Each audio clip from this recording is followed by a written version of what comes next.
sotto presidente su Pep, ti disturbo?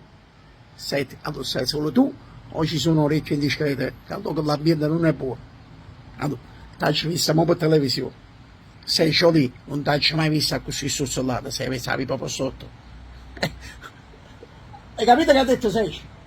Come da CT, si scippera proprio ammazzata di te, ma mo che puoi fare? E mo ti ha calmato, i dai ci vista nervoso, si vesciata proprio il tuo stomaco, i capelli abbuffati, lo so, ma mo ormai ha atterrato all'Italia, non è che la posso fare proprio tu.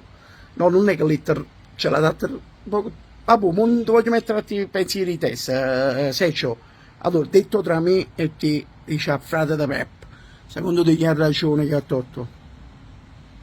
Amore, come ti ho detto io, hai detto pure Seccio, sono due maruzzi, uno fede e un altro puzzo.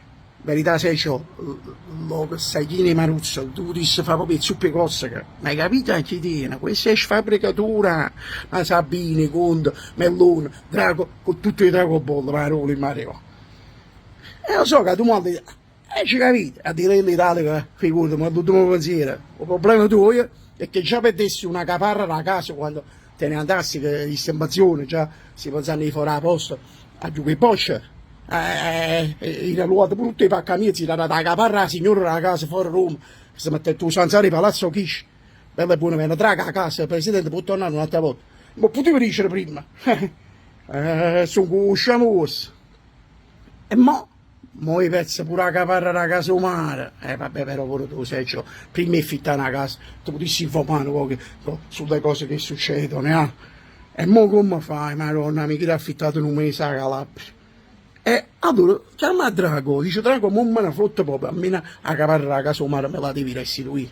Ma lo era tu, la responsabilità tu, se no andiamo a finire proprio a chi sono chi e chi sei tu. E dice, se no mi lascialo, dice, vorrei se mi risolvo la caparra sotto i condizionatori e faccio succedere veramente la guerra. Sai ciò, allora, no, non dice da CT, dice, ho pensato io che la capa mia. Vabbè, allora, campagna elettorale non mi chiamate proprio, in estate fa capa non ce la faccio. Ne parliamo a settembre, ma tanto metto l'Italia in stand-by, guarda il problema, lo fosse visto. Siamo a rovina, vabbè. Cioè, se c'ho di un bacio, va, non ti preoccupare. A macchia dei capelli, ciao.